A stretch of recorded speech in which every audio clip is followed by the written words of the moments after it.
Welcome back to my channel. If you're new here, welcome. My name is Seyi, and this is the Daily Seyi, where we just talk about basically everything and anything, lifestyle, beauty, etc.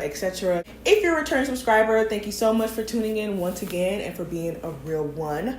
In the effort of, kind of keeping up with making intentions and being intentional about things, but being a better version of you for 2020, I wanted to share a video on something that I think can impact mostly everybody, especially if you're still in this process of trying to establish your life, and that is the act of budgeting.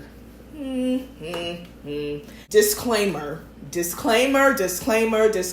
I am not a financial expert, I guess you would say. I don't coach people on finances. I don't provide services like financial services. I'm not an accountant or anything like that. But I am a real person who has dealt with finances, and I feel like I can just provide some input on how you can effectively budget and effectively, pay off debt, effectively start saving money, because I have come from a place where none of those things were things that came easily for me. I wasn't taught about any of those things. I had to learn it the hard way, which freaking sucked. But in hindsight, I think learning the hard way has helped me to, one, better the way I manage my money, and two, I can now provide some real time and real life advice on how you can better manage your money. All these tips are things that I'm currently still applying to my own life right now, because to be honest, I don't think you can ever have too much knowledge on how to budget properly. This video is honestly just meant to be like a helpful tip. You can Google research, do your own research, get your own knowledge in any form, any way you can, from articles, other videos, from other financial experts. Please do your research and, find out what works best for you. So now that I've gotten all those 10,000 disclaimers out the way, let's get right into it. Budgeting, saving, and then paying off debt. I feel like those are all three very different things, but they all kind of combine into one thing of just managing your money properly.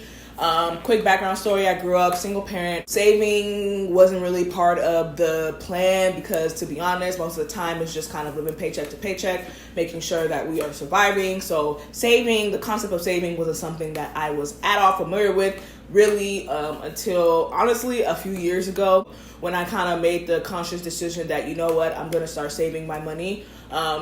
Even if it's only a little bit at a time, let me just start making that effort. I think there's a rule of thumb to save 30% of your income or something like that. Honestly, I feel like you can save what you feel like you need to save.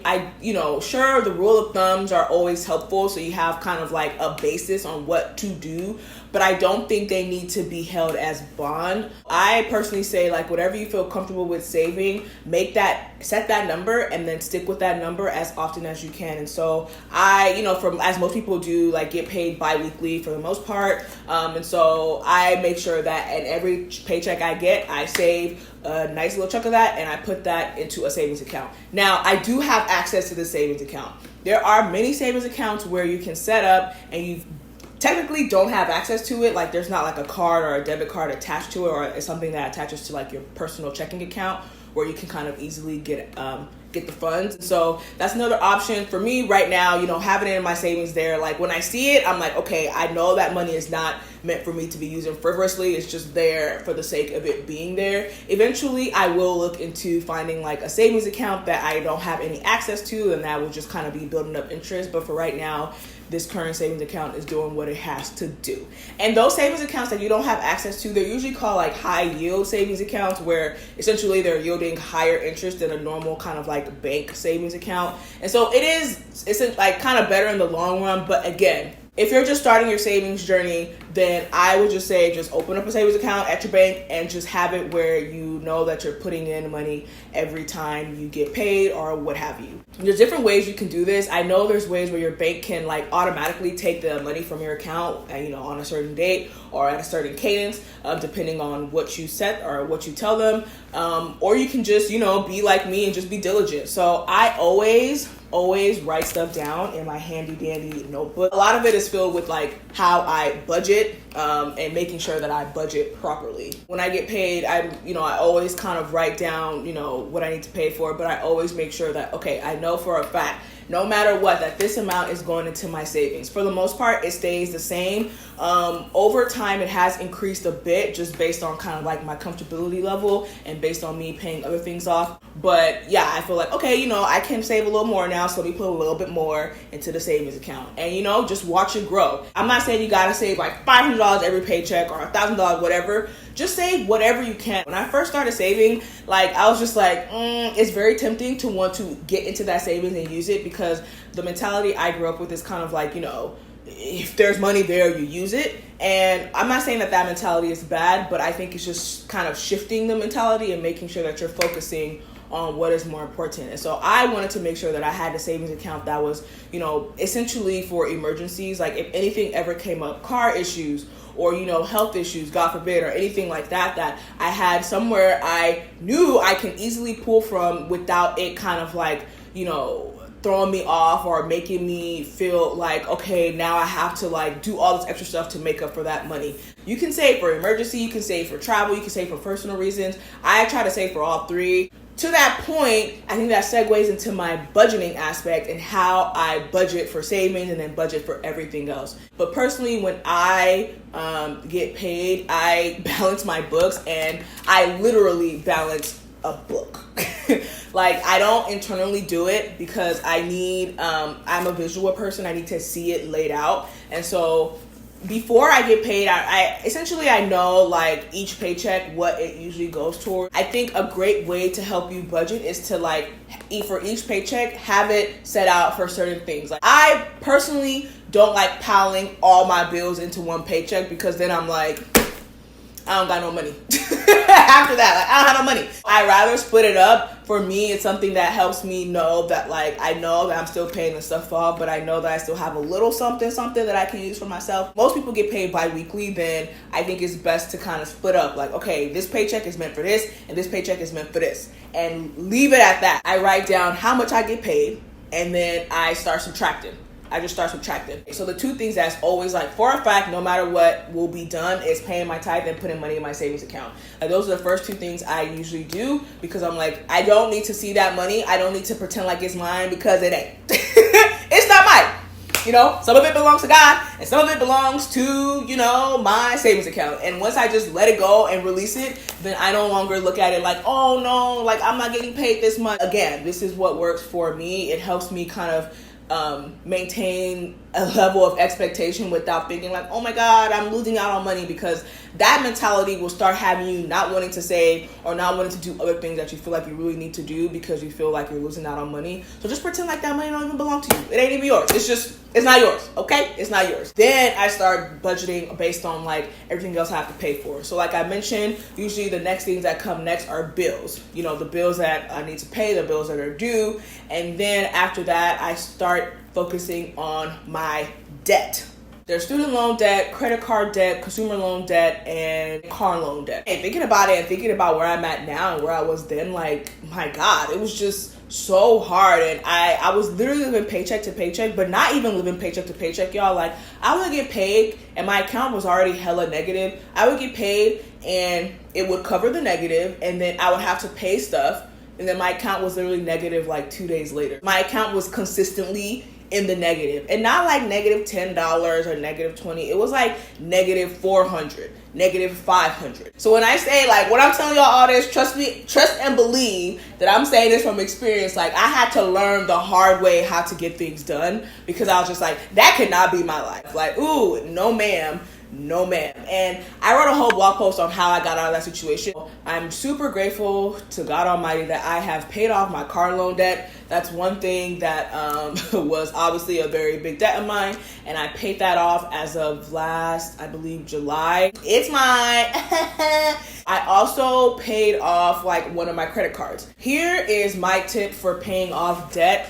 And here's my tip actually for paying off credit card debt specifically. So I utilize the snowball method. If you're not familiar with the snowball method, it's It's essentially where you pay like a big chunk of money towards one credit card that you really want to pay off, and then you pay the minimum balance on all the other credit cards. And then once you get that credit card paid off, or you get it to below a 30% balance, then you take that chunk of money and add it to the minimum balance of the other card you were paying for, and now you're paying that chunk of money to that card. I was utilizing that method, and so I was paying like a lot more, and I was paying twice a month. So instead of paying once a month, I was paying like extra money on one card twice a month, and then I kept paying like the minimum balance once a month on the other cards. And then once I was able to pay that card off, then I moved that money and added it to the minimum balance I was paying on another credit card. That method had helped me substantially. It helped me pay off a credit card, and then I am now utilizing that method on another credit card, and I am basically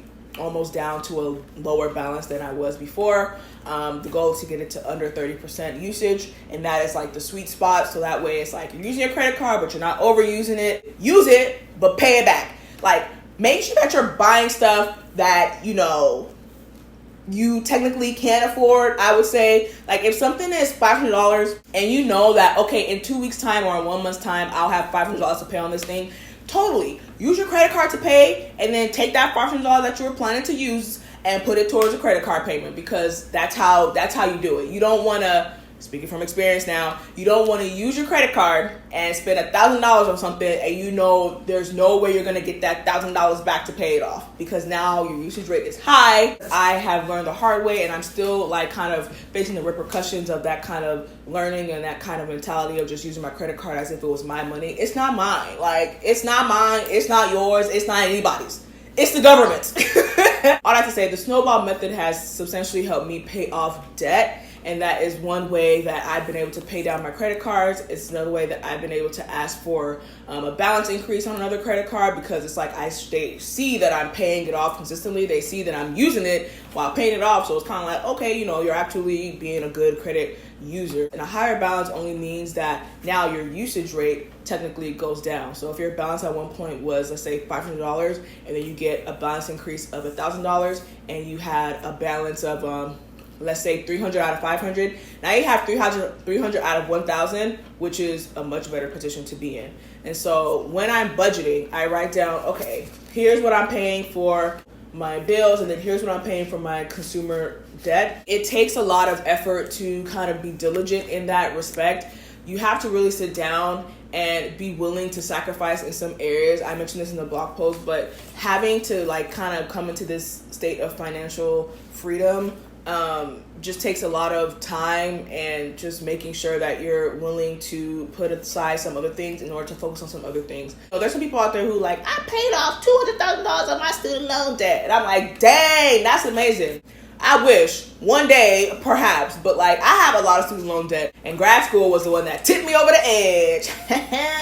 And so this whole conversation doesn't necessarily revolve around student loan debt, because I feel like that's a whole other like beast in and of itself, that, you know, it varies significantly for everybody. So we've covered saving. Putting aside your money for savings, just put it away immediately. Just do it. Just do it. You can start as low as $20, work your way up to $50, work your way up to $100, $200, $300, whatever you feel comfortable with. Put that money aside. I promise you, you will not regret it. The act of starting will kind of build that habit. You're elevating in your career as you're getting promoted, as you're getting more opportunities, whatever have you, you will then kind of make it a habit. And so you'll kind of feel like, okay, like I got this promotion. I feel comfortable saving more now. Or I got this, you know, gig that's paying me XYZ. I feel comfortable saving this amount of money from that gig. It's literally just starting the habit of saving versus trying to like hit this goal of saving. And then from there, how you can do that is by budgeting. Write it out. Whether you write it out on paper or write it out on like a computer or a laptop, what have you, your iPad, your iPhone, your Android, whatever, your Nokia, write it somewhere. It helps you better prepare and better plan for things to do versus just kind of swiping your card, taking cash out, and kind of just the money just going all these places and you're not even aware of how you're spending your money. And then finally, after you finish budgeting, if you have credit card debt, utilize the snowball method. It's a great way to help you pay off your debt faster. Once I saw one credit card like really going down in usage and how much my balance was, it got me motivated. I was like, oh, okay, take it. Another tip with budgeting, Google Sheets has like, you know, budgeting Excel docs that will help you kind of input stuff and line by line item. Like, there are resources out there to help you get this stuff done. You just got to be willing to find it. Focus on the debt that accumulates the interest the highest. So there are some credit cards that just have higher interest than others, so pay those off first. I put a card away because I'm like, I don't need this card right now. Like, I don't need to use it, because when it's in my wallet, I go to it. Like, I literally will pull it out. I'm like, oh, it's only $5. Oh, it's only $10. Oh, it's only $15. And then by the time I know it, I just spent $100, because I'm like, oh, it's only. Whereas if I put it away, like, hide it for myself, then I'm able to kind of more streamline how I'm spending my money. I'm not just swiping my credit card, you know, just for the sake of swiping it. If you do have a card that gives you cash back, then use that card for big purchases. Honestly, that's literally what I've been doing for the last 6 months, and it's been very cool to see me getting some cash back, and I can apply that cash back towards some purchases. Especially if I already know I have it budgeted. Let me just use my credit card and let it work for me versus me working for it. Other tip is to use credit cards for specific things. Maybe you have a credit card that you just solely use for groceries. Like, this credit card is only for groceries, or this credit card is only to pay this bill. And then you already budget for that bill, so you're just paying it back, but you're using the card, so it shows that you're using it, and therefore it shows that you're using your credit wisely. And usually that means that if you're using your credit wisely, your credit score is likely improving. I think that's it. I'm just trying to go through my mind. Is that it? I think that's it. I really hope that this video helps you, especially as we continue into 2020. It's still January. We're still trying to make new, you know, better lifestyle choices, be a better person, be a better human, what have you. So I hope that these tips help you with budgeting properly, with saving properly, and with paying off your debt in the best way that you can. As always, I appreciate y'all for tuning in, and I will see y'all in my next video. Thanks so much for watching. Bye! Started out with half and I flipped it in a double.